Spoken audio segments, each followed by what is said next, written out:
Hey everybody, I'm here today to talk to you about money and buying luxurious things, spending money on luxurious things. Now the title of this video is probably going to be why you shouldn't fly first class, or I should say don't fly first class until you have $5 million. But the perspective is much bigger, much broader than that. So before you take the title for face value, just please understand that there's a lot more to it, and I'll be explaining it in this video. When people start to make money, good money, six figures a year, multi-six figures a year, when someone makes $200,000, the first year that they make $200,000, a portion of people will put it in the bank, store it, and save it for a rainy day, or at least keep it there until they've made, $200,000 a year for 5 years straight. And another portion of people, a different portion of people, will go out. They'll buy a first class flight to a luxurious city. They'll spend a lot of money. They'll buy a $10,000 watch. They'll buy, a $120,000 car.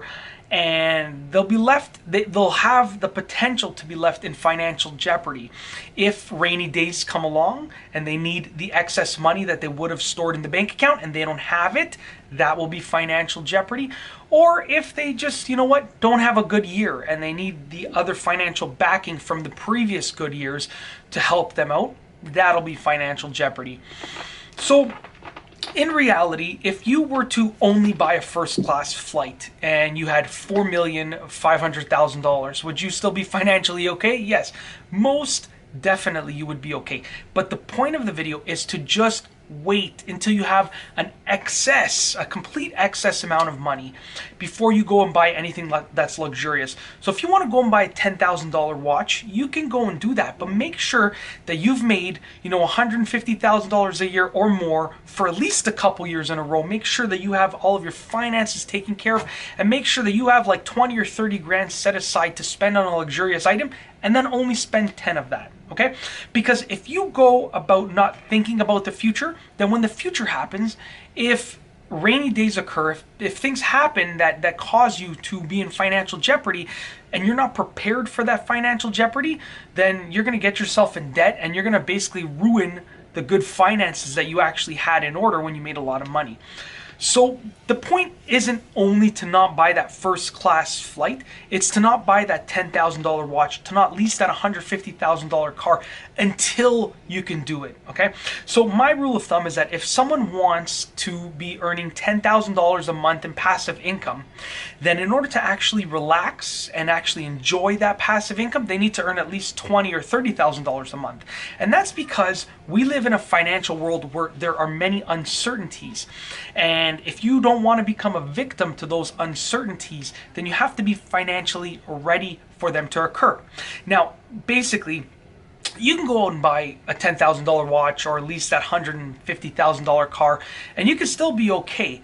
But the thing is, it's going to be holding you back from getting to the next financial level. So what happens in the market is it goes up and down, up and down, up and down. Now, when it goes up, right, some people will take the money, the earnings, the profits, whenever they have a good year, let's say, and they'll spend it.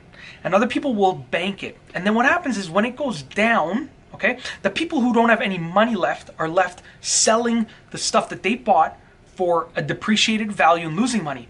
The people who actually had money saved in their bank account, the people who were storing the money for rainy days, are out making good investments where the investments are of good value to them because the market is lower.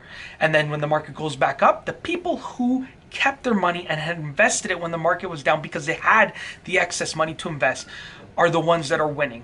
So the point is that if you go and buy that first class flight, if you go and buy that $10,000 watch, that at least that $150,000 car, you're holding yourself back from basically being worth double. So if you end up being worth $1 million and you go and spend your excess money, then that's what's going to hold you back from being worth $2 million.